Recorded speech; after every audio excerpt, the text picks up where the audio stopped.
You are listening to Arcane Carolinas, an exploration of the Carolinas' folklore, legends, myths, and modern weird. Each episode, we examine the historical context of our topic and aim to preserve some of the stories that help make this part of the world such a fascinating place.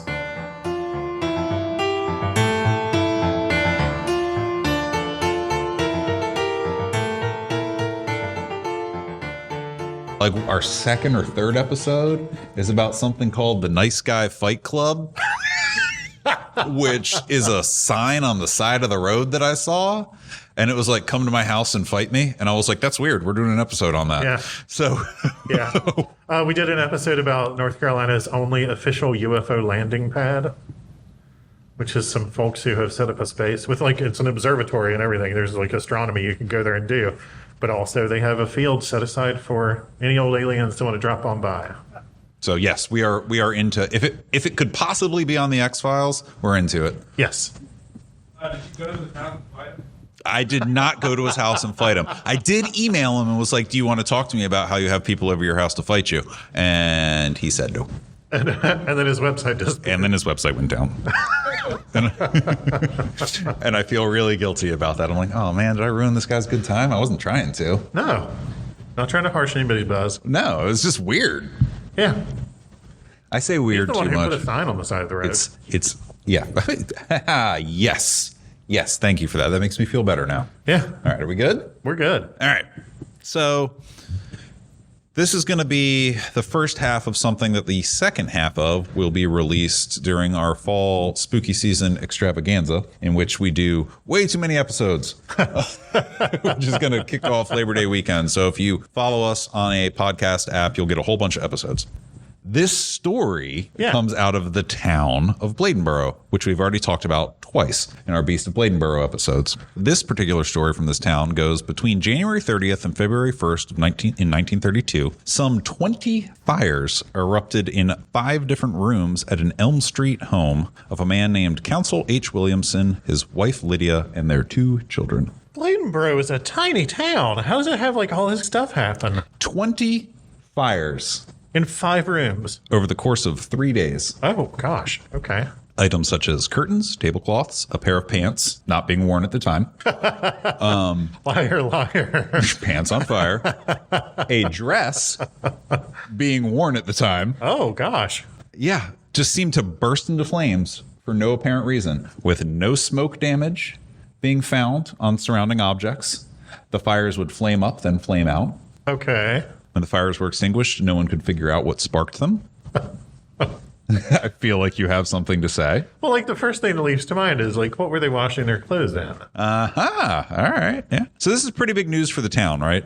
I'm going to read you some delightful old-timey headlines. Yeah, spontaneous pyrokinesis in a town the size of Bladenboro would be noticeable, yes. And we've talked about spontaneous human combustion in an episode before. Yeah, totally. Yeah. So here's some delightful old-timey headlines. From 1932, from the Daily Times News, Burlington, North Carolina, February 1st. Blazes are a mystery at Bladenboro. From the Robesonian, Lumberton, North Carolina, February 1st. Strange phenomena puzzle citizens. Fires break out most unaccountably. Most unaccountably.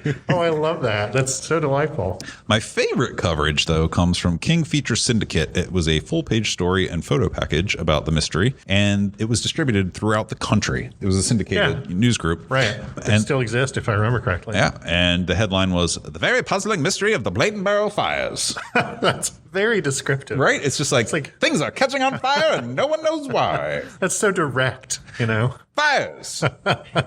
Today at 11. The little tagline below the headline, I don't work in newspapers. I have no idea what that's called. I'm sure there's It's the subhead. The subhead. First, a weird blaze in Mr. Williamson's home. Then another and another. And then his daughter caught fire, and no one can explain. I was going to be really funny if what you said was, and then another, 19 times. Because there was 20. Because there were 20 fires. And another, and another. We got to fill this page. Exactly. Got to fill this column inches. How should we spell his last name? I don't know. Do it 2 different ways. That way we'll be sure to get it right. Are they Bohemians?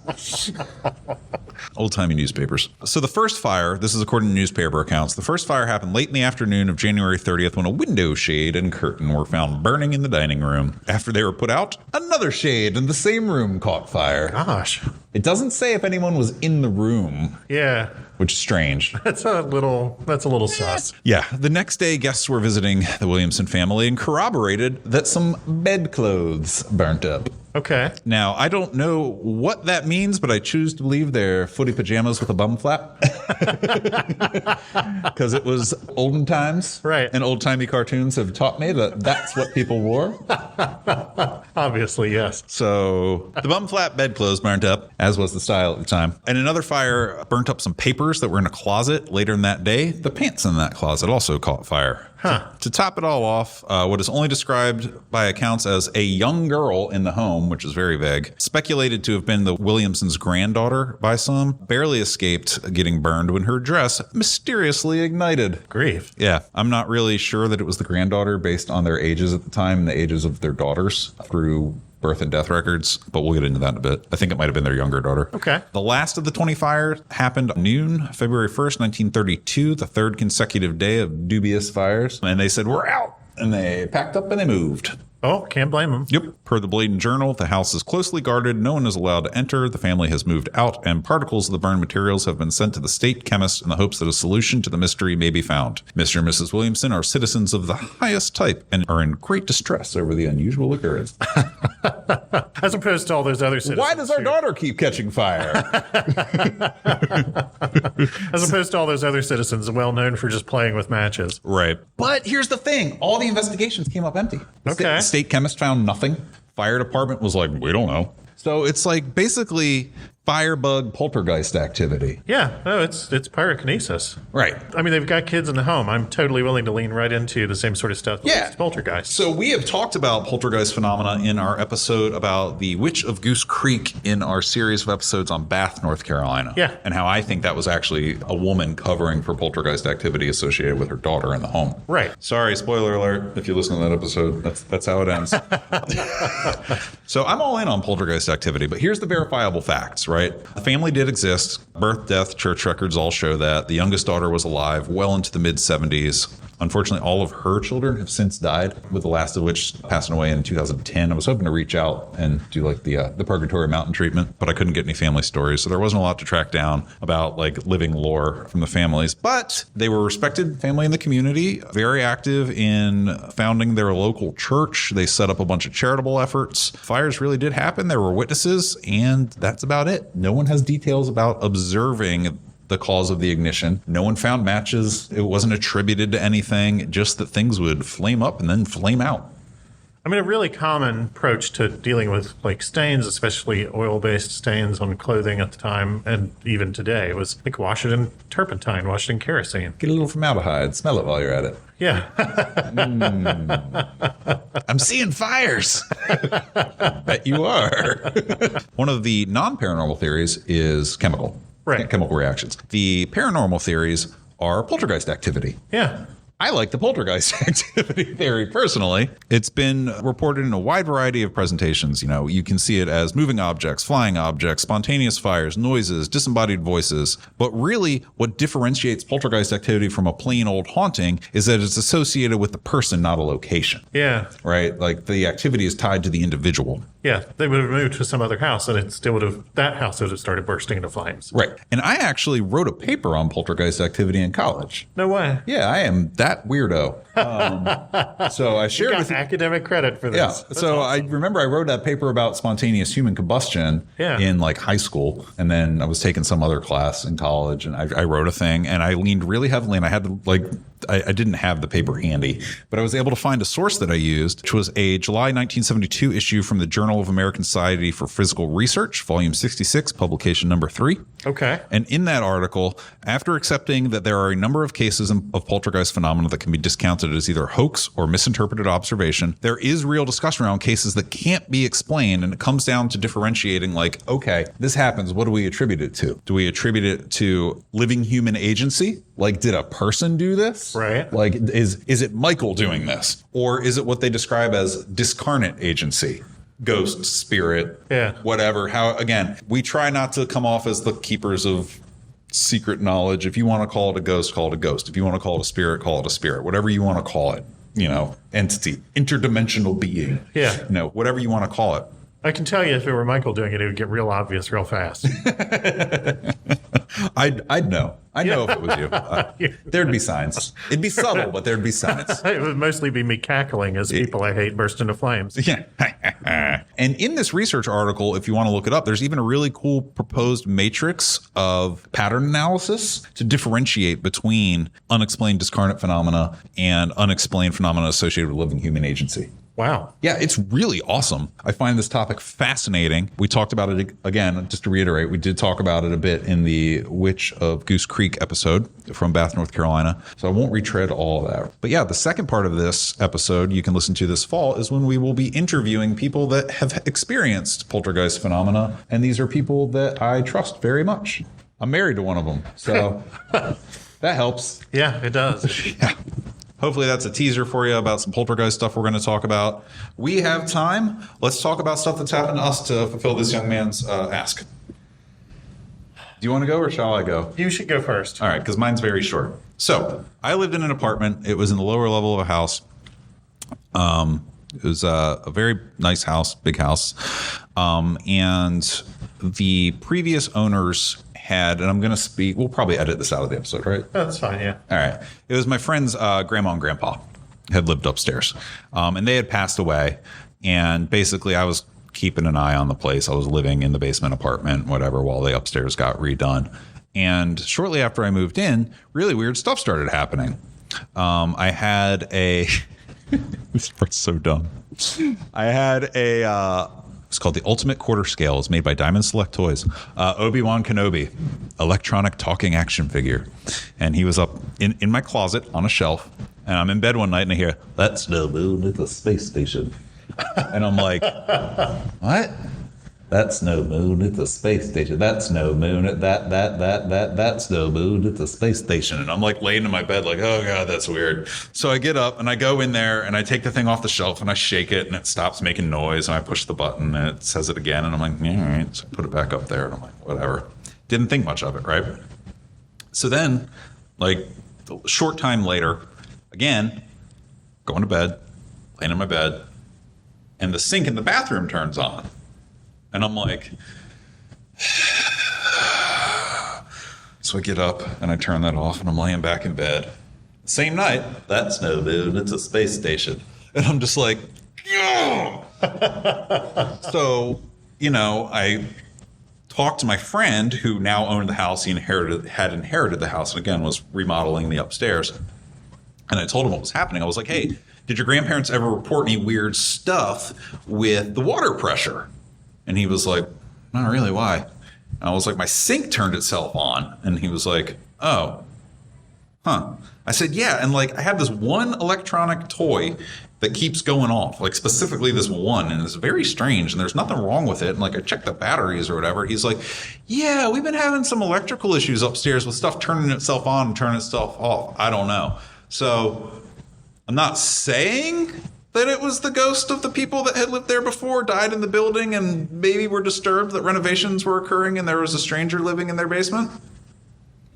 But if you believe in that kind of stuff, you can certainly draw a line to where that might be the explanation for what I experienced in that house. And the water did turn itself on and off several times more while I lived there. And I knew them while they were alive, but I was pretty happy to move out of there.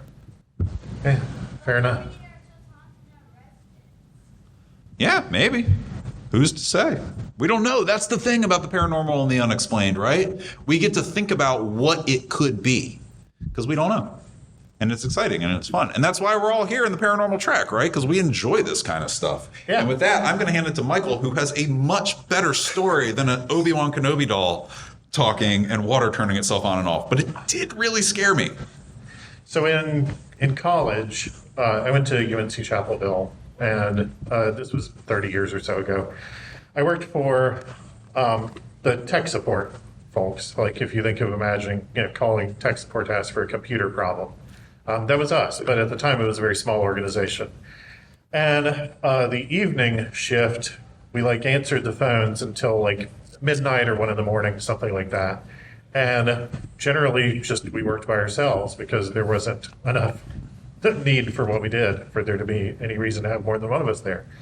We were in the basement of a very old library building on campus. And, it was very strictly controlled access to that building. You couldn't just walk in the middle of the night. And in order to get into the place, you had to swipe a card, and then that opened these like automated doors that had, mechanical arms that opened them and closed them. And you couldn't like just pull the door open or anything like that. And it was all very loud. And it was in this big sort of cavernous marble space where everything echoed. Everything was very loud. So part of my job involved leaving and coming back late at night. And I had been down there with a coworker of mine who was leaving at the end of the shift. And I had left to go do the part that involved leaving and coming back. And when I came back, I set my stuff down in the office and I went to the restroom. And while I was in there, I heard people talking in the hallway outside. And I thought, oh, it must be my friend Kelly who has come back. Maybe she forgot something or whatever. And so I open the door and walk into the hallway. And as soon as I open the door, the sound stops. And I thought, well, maybe she went into the office because this involved, there was a hallway between our office and this bathroom. So I went down to the office to look for Kelly, and she was, again, not there. And I kind of went and poked around, and I couldn't find her, and I couldn't hear anything anymore. And I said, okay, well, that's that. So I sit down, and I'm continuing to do my job. And I start to hear whistling in the hallway outside of our office. And it was just somebody sort of tunelessly whistling as they walked back and forth down the hallway. Very much like that. They're just making up a little song for themselves as they walk. And I thought, well, that's weird because all the other offices down here are locked. We're the only place that has anybody down here after 5 on the average day. So I went and opened the door into that hallway, and as soon as I did, the song stopped. So I went and sat back down at the desk and thought, well, that was strange, but whatever, I'm not going to get freaked out. And, I'm a brave, fearless, immortal 20-year-old, so, what could possibly bother me? And as soon as I sat back down at the computer, I started hearing the little whistling go up and down the hallway again. So I said, well, I'm going to just leave. I'm not going to stick around and listen to what could be somebody in the building with me. I mean, what if it's a person? I want to get out of here. I want to be safe. But on a whim, I stopped on my way out, and I emailed my boss, and I said, has anybody ever reported strange sounds in our office? And I just kind of left it at that. We worked in IT and at a university, and I didn't want to be labeled as the weird guy, who wrote a paper about poltergeists. So yeah, I didn't care. So I was just like, I'm just going to do my thing and ask this question and leave it very vague and open and leave. And then I get a message from him the next morning that says, I'm out today, but I want you to come in 15 minutes early tomorrow so we can talk about this. And I thought, well, that's it. I'm getting fired. Yeah, always what you want to hear from your boss. Right. I was like, we need to talk. When the boss says come in early and talk and bring your stuff, So I thought, well, I'm just going to get canned right here. But so I went in, and he closed the door to his office and said, I have waited years for someone to ask me this because our office is very haunted. And I want you to talk about this in our staff meeting today. And I was like, you are not going to get me to talk about this at a staff meeting. But then when the boss said, no, you have to talk about this in the staff meeting because I'm going to be changing the rules and I want people to understand why, I said, okay. So I told that little tale in a staff meeting. And then my boss said, now the rules are nobody works alone. Bring somebody, bring a friend, do whatever you have to do, but nobody in here alone at night. 3 weeks pass. During that 3 weeks, almost every coworker comes to me and says, I was down here on a Saturday studying, and I heard footsteps walk across the office tile floor and walk up to my desk and stand there and tap their toe until I got up and left. Or I heard somebody in the back hallway, and I went to see who it was, and then I ended up chasing ghostly footsteps through the office around and around in a big circle until I got too scared and gave up and left. So at that point, I was starting to think, we're in this big cavernous basement. Is there somebody living down here and we just don't know that? I mean, that's maybe it's Rudy. Remember the movie Rudy where he sneakily lived in the maintenance room? Maybe. Yeah. So 3 weeks pass. I do not work alone during that time. Nothing else happens. And then on 3 weeks to the day, I get to work, and the person who was going to be there with me has emailed me and said I can't be there. And I'm like, whatever, it'll be fine. Everything will be just fine. And as I'm sitting there, the doors into our office did not totally fit the size of the doorway. And so there was this gap between them that was like about this wide, and you could kind of see the hallway through this gap. And to lock the door, we had this like special lock. It was so absurd. They could have just bought new doors, but we had this like special lock that you had to like turn and turn and turn and turn to get the little bar to go across. And I'm sitting there, and I thought, I need to look up. And I looked up. That's no moon, it's space. Right. And I looked up, and I watched the silhouette of a person walk across the gap between those doors. But at the beginning, I said that the entries to this building were all mechanized, and you couldn't like control them, and you couldn't walk in quietly. Nobody could just quietly walk into this place. It sounded like somebody starting a motorcycle engine whenever one of those doors opened. It was very loud, and that had not happened. I was just down there by myself in perfect silence, and somebody steps across the gap. And I thought, well, that's strange. Somebody is down here with me. And then they slid back in front of the gap and just stared at me through the gap. And I had this feeling of being looked at by something that wasn't human. And I said later to a coworker, and this will indicate how long ago it was, that I knew what a floppy disk felt when we wrote a file to it. Because I knew in that moment that it did not want to scare me. And it felt a little bad about scaring us, but it needed to look for something in there. And it knew that the only way to get us to leave was to scare us. So I stood up, and I got my backpack, and I put on my backpack, and I walked to the doors, and I thought to myself, what if that's one of my coworkers playing a trick on me? I'm a big dude. So I like slammed the door open just as hard as I could. And as soon as I hit the door, the thing looking at me through the gap disappeared. Just gone. And I walked out into the hallway and I said aloud, if you want it so bad, you can have it. And then I quit my job and I never went back. And from that moment, I was a believer.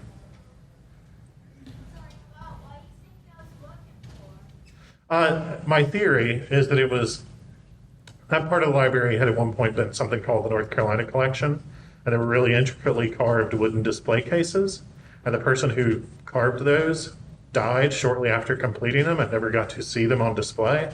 And I think he was looking for wherever his display cases were. Yeah.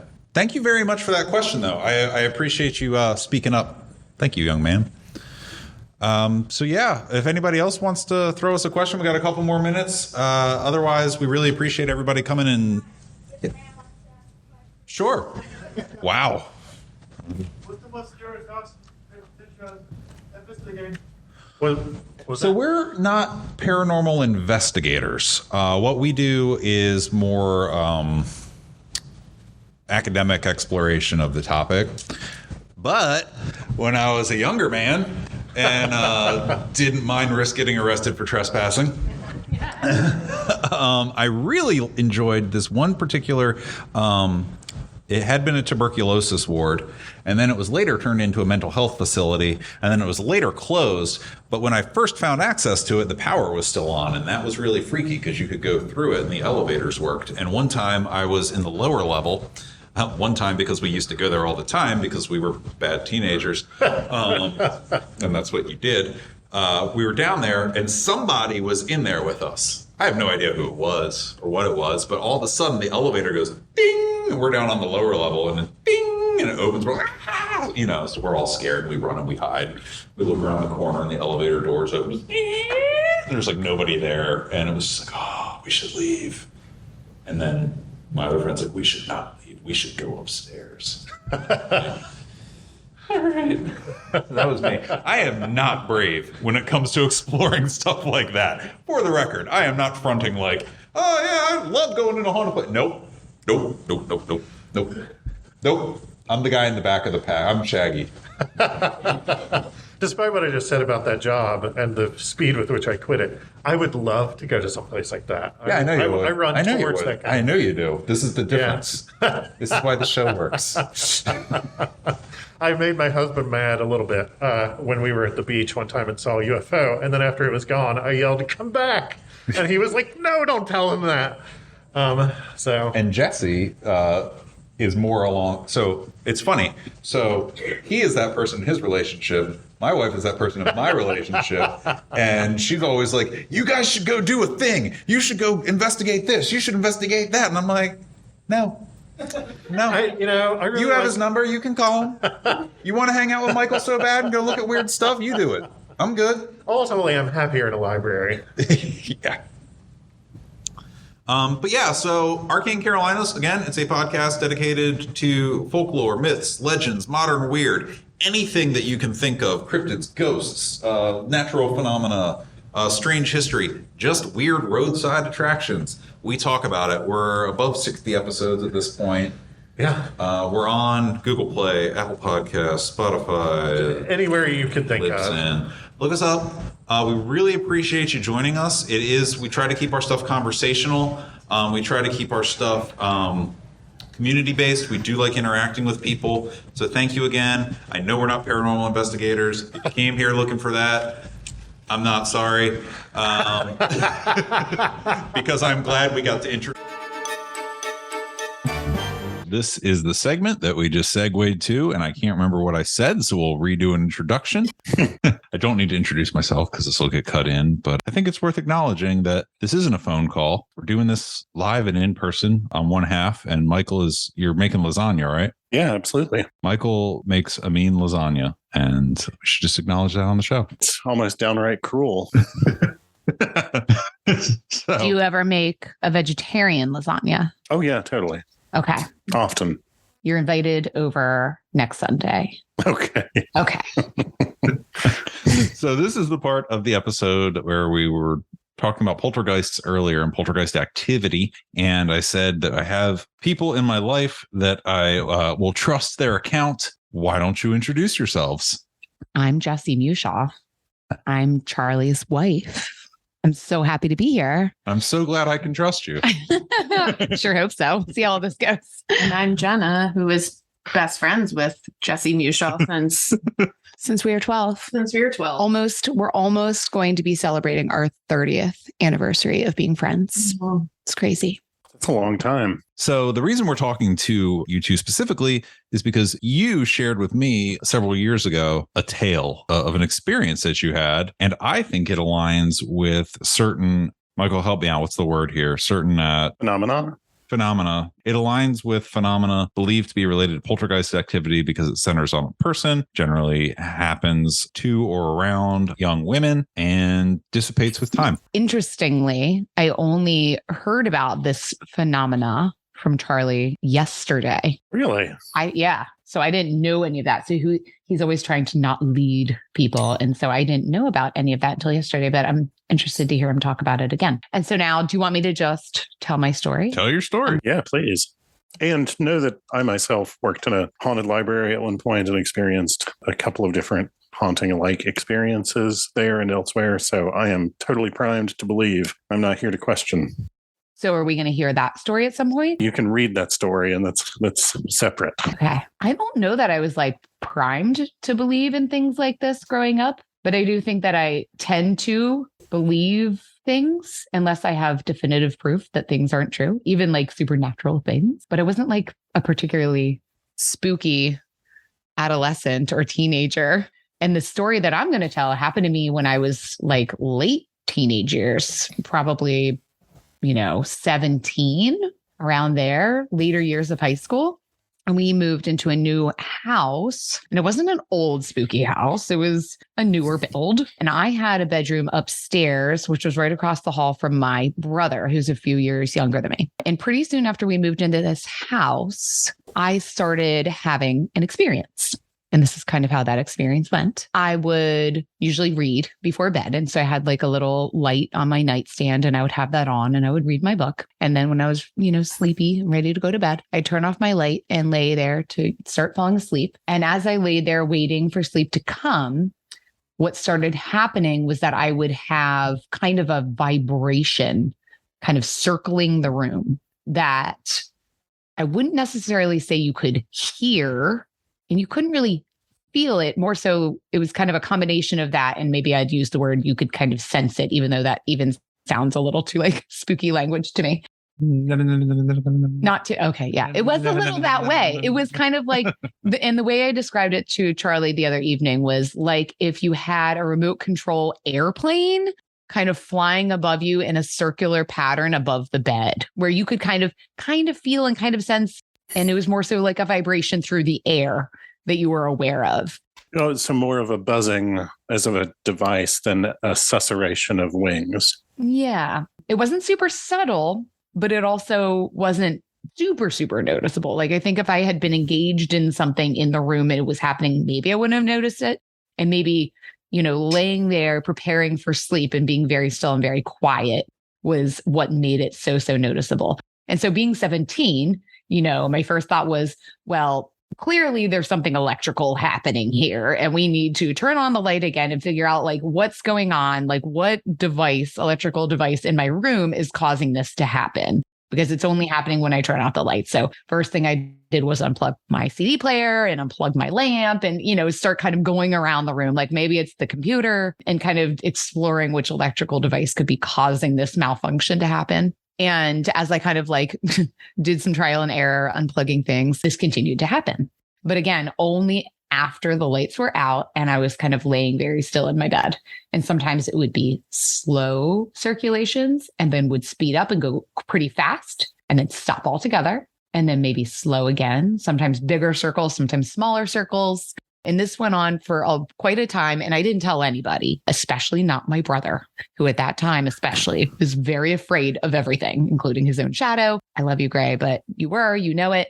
And so I was definitely not going to say anything that could potentially scare my younger brother. That's very kind of you. Also, I was a little embarrassed. Like, what would people think if I was like, there's this thing in my room? How do you explain that? So I just tried to figure it out. Mm-hmm. And I wasn't able to figure it out. And it didn't happen every night, but it happened on a semi-regular basis. And so I think what I just eventually decided was, well, there's a spirit in my room and it's clearly not trying to hurt me. It felt almost childlike. So I decided there was nothing to be done here. And sometimes I would kind of greet the spirit in my mind. I wouldn't say talk out loud to it, but I'd kind of go talk to Casper. I wouldn't talk to Casper, but just kind of in my mind go, well, there you are. And I think this was kind of a way to settle myself from being afraid, was just to accept that like this is just an entity that is here and it's clearly it's not moving things in my room. It's not doing anything spooky or crawling on my bed. And it's just kind of circling and saying hello. And so I'll say hello and nothing will happen that will be fearful. And nothing ever did. And so one night I had a friend spend the night. I thought it was Jenna. It was not Jenna. Not me. She does not remember this. So we decided it was another friend of ours at, similar age at that time who had spent the night at my house, who I'm no longer in contact with. So I can't contact this person to ask them if they, really remember this happening. But I remember having this friend spend the night at my house. We stayed up late talking. Eventually we're ready for sleep and we turned off the light to go to sleep and the thing started happening. And I vividly remember my friend saying, what the expletive is that? And I was like, oh my gosh, you hear it too? You hear it? You know it's there? And being very excited that clearly I'm not crazy. And that this thing happening. Okay. All right. On this topic, rude.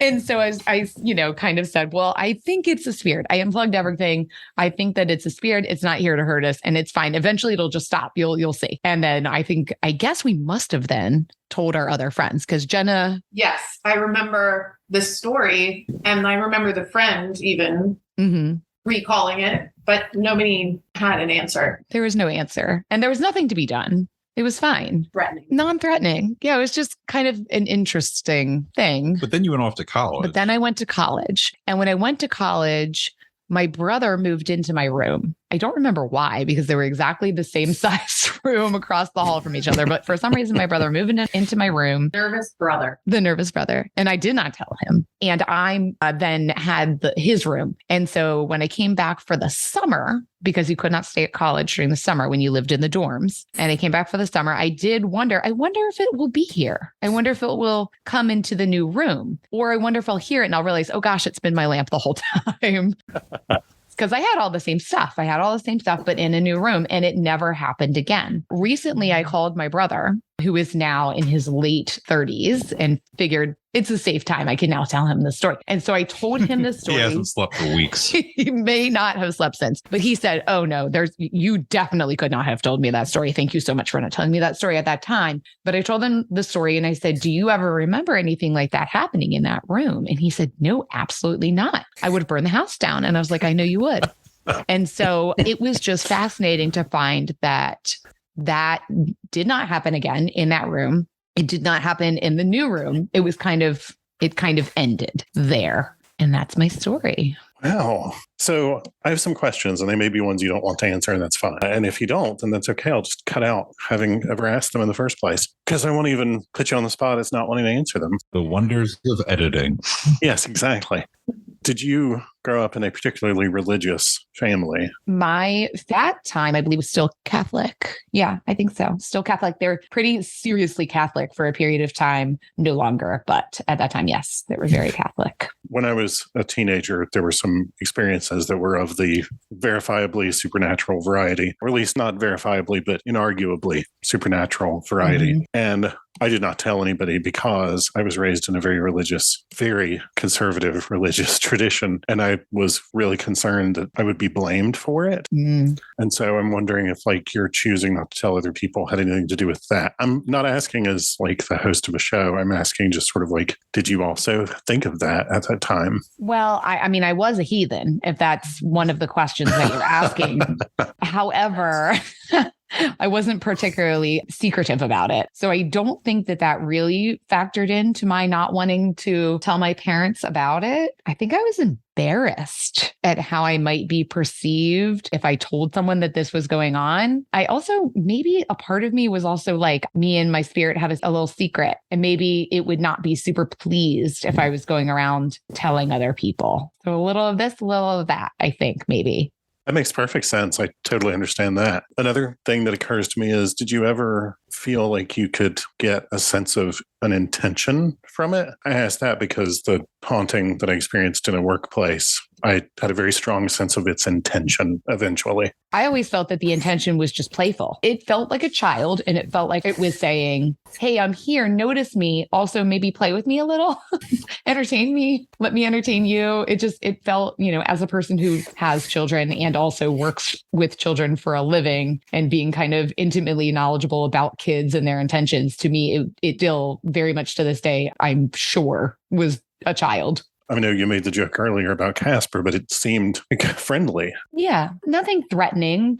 I'm just here and I have your attention. And, kids will literally just run in circles sometimes, just because they have too much energy and they have to burn it off. And so this was very much like a spirit or an entity doing those childlike circles around the room.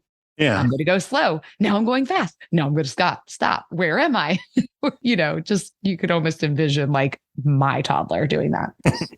I certainly can envision some of the children who have been younger than I am in my family doing things like that. And another thing that occurs to me is, did you ever try to communicate with it? I want to say that I didn't out loud. I'm not 100% certain that I didn't out loud, though. And I hope that I wasn't doing it out loud. That would have been, who knows, maybe I did. But I think more of what I said was things to reassure both it and myself. I know you're here. It's okay that you're here. I know that you're not going to hurt me and that you're friendly, and it's okay. You can stay. Things of that nature, which were both, I was a little scared. So I was kind of calming myself down, but also hoping that maybe this would help this situation to stay the non-threatening place that it was. Right. And tell me again, I know you told me earlier, but how long did this last? I'd have to really try to remember when we moved there. I don't think we lived there for much more than a year before we went to college. That was Yeah, it was pretty new. I know I already had my driver's license at the time that we moved in there. I graduated high school at 18, and after that summer I went to college. So it might have been a year and a half tops. And it wasn't like the first night I slept there after we moved in. That's when it started. It wasn't immediate. Mm-hmm. So maybe a year of that. Yeah. And you said that it was a pretty new construction. Do you know if other people had lived in it before? I don't know. I probably could do the work of figuring out what was the address of that and what was, who lived there before, what was there before, if anything, but I haven't actually done that work. Yeah, I was going to ask, like, do you know the history of that property? Like, was it an old farm or anything like that? But if anybody in the neighborhood had said, oh, yeah, this is the old farm where all the playful children got murdered or whatever, then I would remember. Yeah, I feel like that would jump out. Yeah. But hey, I can always leave it to Charlie to like do that investigative digging and let us know what, if anything, ever happened in that area. No. All right. Well, Okay. we'll just have to wonder. It'll just be a mystery, just another element of the mystery. I love you, but no. Okay. Cool. Cool. You don't want a repeat of the Raleigh orphanage fire story that's not a story. Oh, gosh. Yeah, no, that was an interesting one. It's not a no gosh. You haven't heard that one. It's funny. Is it? Yes. Okay. All right. Oh, is that a spoiler? Not depending on the order of the episodes. Yeah, okay. All right then. Editing. Yeah. Well, that's it. Thank you for being willing to share. Yeah, thank you so much. That's really fascinating. Part of what I love about that is that it's something that you just sort of chose to make peace with rather than turn into like a whole thing. I really want to hear your story now, Michael, but I know I'll go find it or listen to it or read it. It's really long is my main objection. So Okay. Charlie has a copy of it written down. When you were retelling the story, it didn't seem like you were afraid, but maybe you were keeping that to yourself if you were afraid. And you wouldn't, if you were already embarrassed about telling the story. You mean at that time I didn't seem afraid? It was definitely really comforting to know that it wasn't in my head. Somebody else was aware of it too. To have a witness. Yeah. In my case, there was a coworker that was very skeptical. And at the time that it was happening, kept saying, oh, y'all are crazy, et cetera, et cetera. And then like 20 years later, he's a good friend of mine and we're still friends. And 20 years later, he confessed that he had also had experiences there and had the entire time been afraid to tell us, partly because like it was so outside of the sort of like his idea of the universe that he was a little worried that it was a prank being played on him. Yeah. And partly because he just like couldn't let that into his personal cosmology at all. Yeah.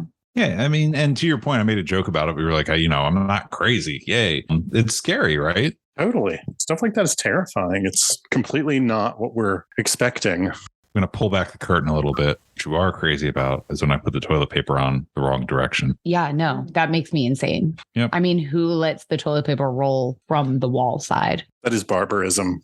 Right? Absolute. So I have to fix it. That's one thing about Charlie Mutual that drives me crazy, but I'll just go behind him and fix his errors because I love him. I know. True. True love. Thank you very much for sharing that story. You're so welcome.